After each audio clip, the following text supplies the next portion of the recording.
Hello dear student, मैं Shailesh sir आज आपको कक्षा 12वीं रसायन विज्ञान में हैलो एल्केन के निर्माण की दूसरी विधि के बारे में बताएंगे। जैसा कि पिछले वीडियो में आपने देखा, हम लोगों ने मोनो हैलो एल्केन का निर्माण एल्कोहल के द्वारा किया था और आज जो दूसरा हमारा विधि होगा वह होगा एल्केन के हैलोजनीकरण द्वारा। किसके द्वारा? एल्केन के हैलोजनीकरण द्वारा। यानी कि एल्केन का जब हम हैलोजनीकरण करते हैं तो मोनो हैलो एल्केन का निर्माण होता है। तो किस प्रकार करते हैं आप ध्यान देंगे कि एल्केन के हैलोजनीकरण का मतलब हुआ कि जो एल्केन होगा उसका क्या करना, उसमें हैलोजन का प्रतिस्थापन करा देना है। यानी कि जब एल्केन के किसी एक हाइड्रोजन का किसी हैलोजन के द्वारा प्रतिस्थापन कराया जाता है तो उसी को हम क्या कहते हैं, हैलोजनीकरण। जैसे अगर हम आपको समझाएं एक सूत्र के माध्यम से तो आप समझ सकते हैं क्या होगा। मान लीजिए एल्केन है हमारे पास RH, ये हमारे पास एक क्या है, एल्केन है। तो जब इस एल्केन का हैलोजनीकरण करेंगे यानी कि हैलोजन के द्वारा प्रतिस्थापन कराएंगे तो जब एक यह हैलोजन यहाँ आएगा, एक हैलोजन यहाँ आएगा तो ये हाइड्रोजन निकल के बाहर हो जाएगा और एक जो हैलोजन होगा उसके साथ मिल जाएगा। कैसे? तो आप देखेंगे कि जब एक हैलोजन यहाँ आएगा तो हाइड्रोजन निकलेगा तो यहाँ पे क्या होगा, RX बनेगा और साथ में बाहर क्या होगा, एक X बाहर होगा और एक हाइड्रोजन बाहर हो जाएगा। इस तरह से यह हमारा क्या होता है, इसी को हम बोलते हैं एल्केन का हैलोजनीकरण। और यह होता है प्रकाश की उपस्थिति में। किसकी उपस्थिति में? सूर्य के प्रकाश की उपस्थिति में यह क्रिया होती है। तो यहाँ पे लिख देंगे सूर्य के प्रकाश, और जो टेम्परेचर रखा जाता है वह रखा जाता है रूम टेम्परेचर यानी कि 25 डिग्री सेल्सियस। तो अब इसको अगर लिखना है आपको हिंदी में तो कैसे इसको लिखेंगे? तो इसको हम लिखेंगे एल्केन की किसी भी हैलोजन, जैसे मान लेंगे क्लोरीन या ब्रोमीन से, एल्केन की किसी भी हैलोजन क्लोरीन या ब्रोमीन से सूर्य के प्रकाश की उपस्थिति में, यानी कि सूर्य के प्रकाश की उपस्थिति में या उत्प्रेरक की उपस्थिति में 25 डिग्री सेल्सियस पर, कितने डिग्री सेल्सियस पर? 25 डिग्री सेल्सियस पर क्रिया कराते हैं तो मोनो हैलो एल्केन का निर्माण होता है। तो चलिए लिख देते हैं इस बात को। तो इस तरह से हमने लिखा एल्केन की हैलोजन में कौन हो सकता है, या तो क्लोरीन होगा या तो ब्रोमीन होगा। तो एल्केन की हैलोजन क्लोरीन या ब्रोमीन से सूर्य के मंद प्रकाश, जो सूर्य का प्रकाश होगा वो मंद होगा या कोई उत्प्रेरक ले लेंगे, की उपस्थिति में क्रिया कराने पर हैलो एल्केन का निर्माण होता है। तो इस तरह से आप रिएक्शन को देख सकते हैं। हमारे पास एल्किल ग्रुप का है, उसमें एक हाइड्रोजन को जोड़ देंगे तो क्या बन जाएगा, एल्केन का क्रिया है हैलोजन से कराए सूर्य के मंद प्रकाश में तो हैलो एल्केन यानी कि RX का निर्माण हो गया। अब इस पे चलिए कुछ एग्जाम्पल्स लिख लेते हैं, कुछ उदाहरण देख लेते हैं। जैसे हम आपको बता दें कि यदि हम मान लीजिए मेथेन ले लेते हैं तो मेथेन का हैलोजनीकरण कराएंगे किसके साथ, क्लोरीन के साथ करा देते हैं। किसकी उपस्थिति में? सूर्य के प्रकाश की उपस्थिति में। तो सूर्य के प्रकाश की उपस्थिति को हम संकेत में HNu से दर्शाते हैं। तो क्या होगा, एक Cl यहाँ आएगा तो एक हाइड्रोजन निकल जाएगा तो क्या बनेगा हमारे पास, CH3, एक Cl जाके जुड़ेगा। अब इसका एक H एक Cl क्या हो जाएगा, बाहर। तो इस तरह से यह हमारा क्या बन गया, हैलो एल्केन का इसका निर्माण हो गया। इसी तरह यानी कि यह क्रिया हैलोजनीकरण की क्रिया तब तक होगी जब तक जो एल्केन हम ले रहे हैं उसके सभी के सभी हाइड्रोजन क्या न हो जाए, विस्थापित न हो जाए। तो चलिए सभी को विस्थापित करना है। तो अब हमारे पास क्या बचा, CH3Cl, क्या हो गया, CH3Cl। पुनः इसका Cl2 से क्रिया कराएंगे। तो जब इसकी Cl2 से क्रिया कराएंगे सूर्य के मंद प्रकाश की उपस्थिति में तो बनेगा CH3। फिर इसका एक हाइड्रोजन कम होगा क्योंकि एक यहाँ से एक Cl यहाँ गया तो फिर यहाँ से एक Cl यहाँ जाएगा तो इस तरह से एक हाइड्रोजन कम होगा तो CH2 होगा और एक Cl जाके यहाँ जुड़ेगा, एक Cl पहले से है, एक Cl और आके जुड़ गया तो Cl2, फिर इसका एक H बाहर हो रहा है और एक Cl से मिलेगा तो HCl बना लेगा। समझ में आ रहा होगा। फिर ठीक इसी तरह से रिएक्शन को आगे बढ़ाएंगे। अब हम ले लेंगे CH2Cl2 प्लस पुनः इसकी क्लोरीन से क्रिया कराएंगे H की उपस्थिति में, तो फिर एक Cl यहाँ जाएगा तो एक हाइड्रोजन कम हो जाएगा तो CH हो जाएगा और यह हो जाएगा Cl3 और पुनः HCl क्या हो जाएगा, बाहर हो जाएगा। इसको एक पद में, यानी कि तब तक ये क्रिया चलेगी जब तक सभी के सभी हाइड्रोजन इसके प्रतिस्थापित न हो जाए। चलिए पुनः चलते हैं तो CH Cl3 पुनः Cl2 से क्रिया कराएंगे तो इधर आएगा सूर्य के मंद प्रकाश की उपस्थिति में, तो ये हाइड्रोजन बाहर हो गया, खत्म हो जाएगा, एक Cl आ जाएगा तो CCl4 और HCl। तो ये जो भी हमें यौगिक प्राप्त हुए सब क्या है, हमारे पास हेलो एल्केन है। तो इस तरह से यह हमारा हेलो एल्केन बन जाता है। अब इन चारों स्टेप को, ये जो चारों स्टेप हैं, अगर इनको हम एक ही स्टेप में लिखना चाहें तो कैसे लिखते हैं, उनको हम लोग कुछ इस तरह से लिखेंगे।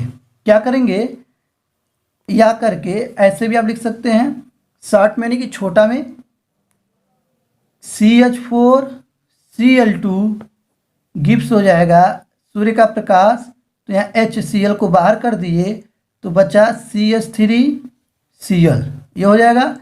पुनः यह Cl2 से क्रिया करेगा, पुनः HCl को बाहर कर देंगे, H हो जाएगा, तो यहाँ बनेगा CH2Cl2 हो जाएगा ना भाई। CH3Cl एक Cl आ गया तो CH2Cl2 हो जाएगा। पुनः वही काम करेंगे, H HCl को बाहर, तो क्या बनेगा हमारे पास, बन जाएगा यहाँ CH हो जाएगा और हो जाएगा Cl3। पुनः क्लोरीन से क्रिया करा लेंगे और जैसे ही क्लोरीन से पुनः इसकी क्रिया कराएंगे तो होगा क्या, HCl बाहर हो जाएगा, फिर ये निकल जाएगा, यानी कि अब ये हो जाएगा CCl4। इस तरह से हमने क्या किया, हेलो एल्केन का निर्माण कर लिया। तो यहाँ पे भी आप Cl2 को ऐड कर सकते हैं। तो इस तरह से आप दिखा सकते हैं यह हमारा रिएक्शन हो गया। तो आपने समझा कि एल्केन के हैलोजनीकरण द्वारा हम किस प्रकार से मोनो हेलो एल्केन का निर्माण करते हैं। तो चलिए यह हमारा था। अब जो इसकी तीसरी विधि होगी, तीसरी विधि पे चलते हैं और तीसरी विधि होगी एल्कीन के द्वारा। तो अब हम देखेंगे मोनो हेलो एल्केन के निर्माण की जो तीसरी विधि होगी वह होगी एल्कीन से, यानी कि एल्कीन से हम किस प्रकार मोनो हेलो एल्केन का निर्माण करते हैं। तो चलिए इसके लिए हम आपको एक एग्जाम्पल से समझाते हैं। क्या होगा, एक एल्कीन ले लेते हैं। एल्कीन का मतलब क्या होता है, जिसमें कार्बन कार्बन के बीच क्या होता है, डबल बांड। तो मान लीजिए यहाँ पे हमने एक एल्कीन ले लिया क्योंकि इनमें कार्बन कार्बन के बीच क्या है, डबल बांड हो गया।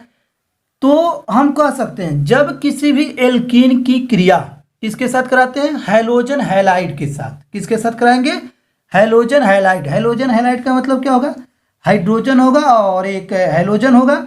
तो एक कोई भी हैलोजन ले सकते हैं। तो मान लीजिए अगर हम ले लेते हैं Br को, तो होगा क्या, और ये जो क्रिया होती है वह योगात्मक अभिक्रिया होती है। इसमें कौन सी अभिक्रिया होगी, योगात्मक अभिक्रिया। योगात्मक अभिक्रिया में क्या होगा कि Br जाके हमारा क्या हो जाएगा, इस पे जाके जुड़ेगा। तो बनेगा हमारे पास जो होगा कुछ इस तरह से बन जाएगा CH, क्या हो जाएगा CH। तो इसका एक जो ये है यह मार्कोनिकॉव के नियम का पालन करेगा और ये हाइड्रोजन यहाँ पे चला जाएगा। अगर आप मार्कोनिकॉव के नियम को नहीं समझें तो आप कक्षा 11वीं की जो हम वीडियो अपलोड करेंगे आप वहाँ पे देख सकते हैं। तो ये हाइड्रोजन यहाँ आ जाएगा तो CH3 हो जाएगा और ये जो डबल बांड है टूट जाएगा, सिंगल में हो जाएगा CH2 हो जाएगा और क्या बच रहा है, एक Br आके यहाँ से ऐसे जुड़ जाएगा। तो इस तरह से एल्कीन के द्वारा, यानी कि जब एल्कीन की क्रिया हैलोजन हैलाइड के साथ करते हैं तो वह योगात्मक अभिक्रिया के द्वारा क्या करता है, मोनो हेलो एल्केन का निर्माण। यही हमारा मोनो हेलो एल्केन है। इसी तरह एक एग्जांपल और आप देख सकते हैं। तो आप देख सकते हैं, मान लीजिए अगर हम एक एग्जांपल देते हैं, यही ले लेते हैं इसी पे CH2 डबल बांड CH2। अब इस बार जो हमारा हेलोजन हैलाइड होगा वो HI होगा, तो यहाँ भी क्या करेंगे, काम उसी तरह से होगा, CH3 single bond CH2 single bond I। तो इस तरह से निर्माण करेंगे। तो चलिए इसको लिख भी देते हैं, क्या होगा। तो लिखेंगे एल्कीन की, क्या लिखेंगे, एल्कीन की हैलोजन हैलाइड के साथ योगात्मक अभिक्रिया द्वारा मोनोहैलो एल्केन का निर्माण होता है। मोनोहैलो एल्केन का निर्माण होता है, और ये हमारे पास था उसकी अभिक्रिया, जो कि आपको समझा दिया गया। ये मार्कोनिकोव के नियम के अनुसार होता है। तो इस तरह से आप समझ सकते हैं, क्योंकि ये यहाँ पे जाएगा और यह हमारा यहाँ पे आ जाएगा। तो आप समझ लिए होंगे। चलिए फिर अगले चलते हैं। इसकी जो चौथी विधि होगी वह क्या होगी, वह होगा हमारा ईथर के द्वारा। हम पढ़ेंगे कि ईथर के द्वारा मोनोहैलो एल्केन का निर्माण किस प्रकार करेंगे। तो ईथर से, यानी कि ईथर के द्वारा मोनोहैलो एल्केन का निर्माण कैसे करते हैं, तो हम आपको एग्जाम्पल से समझाएंगे। ईथर को लेंगे, ईथर का जो सामान्य सूत्र होता है वह होता है ROR। यह हमारे पास ईथर है। तो जब ईथर की क्रिया हम क्या करते हैं, फास्फोरस पेंटाहैलाइड से कराएंगे, यानी कि फास्फोरस पेंटाहैलाइड से कराएंगे, यानी कि फास्फोरस पेंटाहैलाइड होगा, हैलोजन ग्रुप का फास्फोरस पेंटाहैलाइड को ले लेंगे, और जब इसकी क्रिया इसके साथ कराते हैं तो मोनोहैलो एल्केन का निर्माण होता है। और वह होगा किस प्रकार, 2RX हो जाएगा, और साथ में बाहर हो जाएगा POX3 बन के बाहर हो जाएगा। यानी कि अगर इसको लिखना चाहें तो क्या लिखेंगे, ईथर की क्रिया, यानी कि ईथर की क्रिया फास्फोरस पेंटाहैलाइड के साथ कराने पर मोनोहैलो एल्केन का निर्माण होता है। मोनोहैलो एल्केन का निर्माण होता है। तो चलिए लिख लेते हैं इसको भी। तो इस तरह से हमने लिखा, ईथर की क्रिया फास्फोरस पेंटाहैलाइड के साथ कराने पर मोनोहैलो एल्केन का निर्माण होता है। तो चलिए ले लेते हैं ईथर ग्रुप का, मान लीजिए आर का जब कोई एल्किल ग्रुप है, आर क्या हमारा एल्किल ग्रुप, और यहाँ पे हम ले लेते हैं C2H5O C2H5, और P फास्फोरस हो गया। हैलाइड की जगह क्या ले लेते हैं, क्लोरीन ले लेते हैं। अब इसकी जब क्रिया कराएंगे तो ठीक फार्मूले के अनुसार आपको रखना है, एकदम कुछ नहीं होगा, आसानी से आप कर सकते हैं। C2H5 है R, और X की जगह पे Cl लिया गया है, एक Cl कर देंगे, और यहाँ हमारा जो बाहर निकलेगा वह बाहर निकल जाएगा PO, क्या हो जाएगा, POX, X की जगह पे Cl3 हो जाएगा। इस तरह से यह हमारा क्या हो जाएगा, बन जाएगा। तो उम्मीद करते हैं समझ में आ रहा होगा। अब ये चौथी विधि थी। एक लास्ट और एक विधि और देख लेते हैं मोनोहैलो एल्केन के निर्माण की। पांचवी विधि देखते हैं। वो पांचवी विधि हमारी होगी, मान लीजिए प्राथमिक एमीन से बना देते हैं। किससे बनाएंगे, प्राथमिक एमीन द्वारा। लिख देंगे प्राथमिक एमीन द्वारा।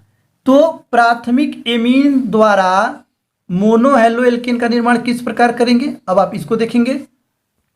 तो प्राथमिक एमीन से मोनोहैलो एल्केन के निर्माण के लिए हम क्या करना होगा, प्राथमिक एमीन को नाइट्रोसिल क्लोराइड या टिल्डेन अभिकर्मक, क्या होगा, प्राथमिक एमीन को नाइट्रोसिल क्लोराइड या तो टिंडेल अभिकर्मक के साथ क्रिया करा देंगे, तो हमें क्या होगा, मोनोहैलो एल्केन प्राप्त होगा। तो चलिए लिखते हैं इसका भी रिएक्शन।